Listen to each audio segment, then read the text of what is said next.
bukti forensik yang sah, yang diterima oleh undang-undang, apakah dengan demikian semua protes terhadap Sirekap ini tidak bisa dipakai sebagai alat bukti? Karena untuk jadi alat bukti harus alat bukti berupa audit forensik yang kata undang-undang ini harus menyeluruh.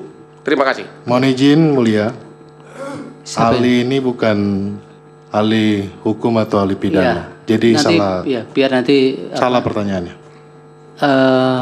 ahli nanti yang mempertimbangkan untuk dijawab. Dari Bawaslu ada pertanyaan? Terima kasih Yang Mulia. Saya ingin menanyakan kepada ahli, bagaimana ahli kemudian mengambil kesimpulan ketika hanya dari seperti ini saja kronologinya, ahli tidak melihat dari proses ke proses, dari C hasil, tangkapan C hasil masuk dalam proporsi gambar, kemudian masuk dalam angka, kemudian masuk dalam D hasil kecamatan yang secara berjenjang itu dilakukan. Berapa jumlah kemudian yang kemudian bisa ahli mengambil kesimpulan bahwa terjadi permasalahan yang kemudian membuat ahli menyatakan ini sebagai kejahatan, saksi bisu kejahatan pemilu. Padahal apa yang kejahatan ahli tidak pernah menyampaikan sama sekali contohnya apa dan bagaimana. Terima kasih Yang Mulia, terima kasih. Baik, dari Hakim, Prof. Guntur silakan.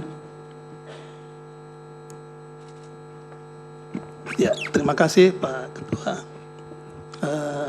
Ibu Leoni Lydia, terima kasih atas keterangannya. Saya tertarik dengan penjelasan Ibu mengenai bot robot. Ya, sehingga Ibu tiba pada kesimpulan bahwa kontroversi Sirekap adalah by design. Ya, dan sudah menjadi kejahatan pemilu. Nah, terkait dengan ini, Ibu menjelaskan bahwa bot robot atau program aplikasi dari Sirekap ini dapat disetting dan sudah disiapkan atau disimpan injeksi secara beruntun ke database. Jadi sepertinya bahwa database dalam Sirekap ini bisa diubah ya oleh pihak luar, kemudian yang tadinya C hasil, ya bukan C1 ya, C hasil, ini kemudian di-upload dan ternyata uploadnya itu tidak sesuai dengan harapan, ini kemudian bisa diubah, digantikan dengan data yang baru yang menurut Ibu di sini dapat diinjeksikan. Kan seperti itu. Nah, sehingga ini tentu akan datanya bisa berubah. Begitu mungkin ya.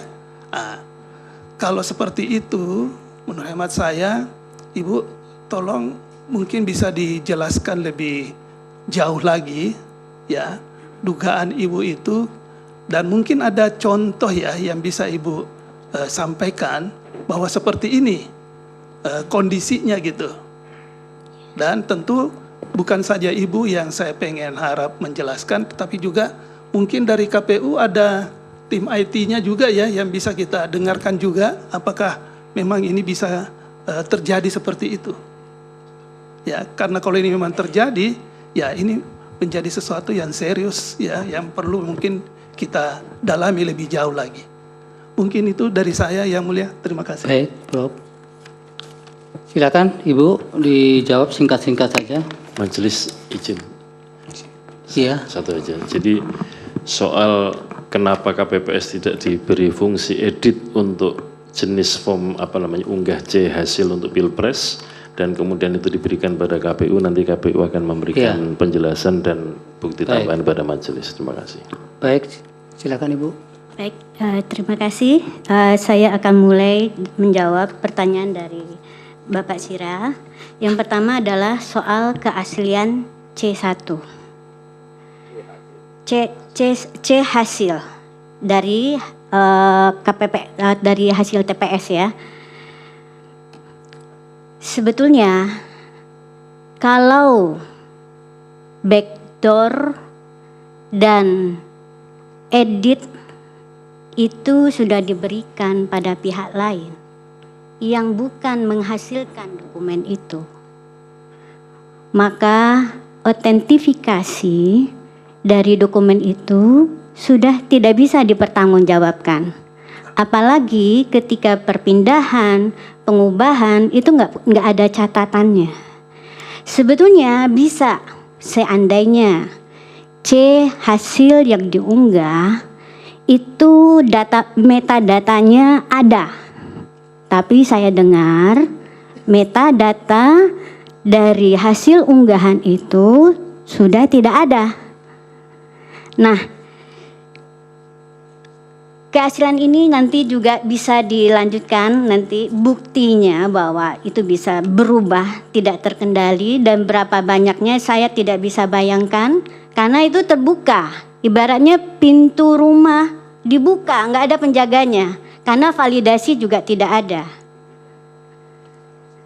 Nanti Pak Hairul Anas mungkin bisa membuktikan yang mulia. Kemudian pertanyaan yang kedua, apa yang bisa ditemukan dalam audit forensik? Saya bukan ahli dalam audit forensik, tetapi seperti halnya audit-audit lain yang berhubungan dengan hukum, itu pasti mencari jejak kejahatan yang bisa ditemukan pada benda-benda atau apapun di lokus di mana kejadian itu terjadi. Dan biasanya nanti ada prosedurnya.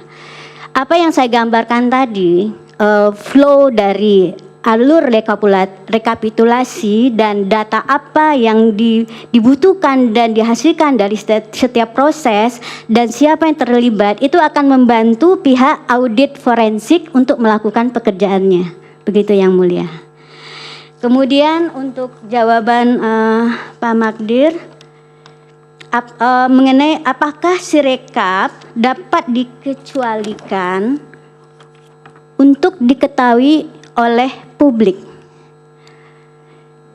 Saya terbiasa mengembangkan suatu sistem informasi dan saya biasa membimbing mahasiswa juga bahwa sesuatu proses yang sudah terbuka untuk umum itu bisa kita modelkan. Seperti saya tadi menggambarkan tahapan rekapitulasi dalam sebuah model. Model itu nggak harus persis sama, tapi memuat hal-hal yang signifikan. Karena kepentingannya adalah kita untuk memahami siapa yang akan memerlukan sistem tersebut. Dan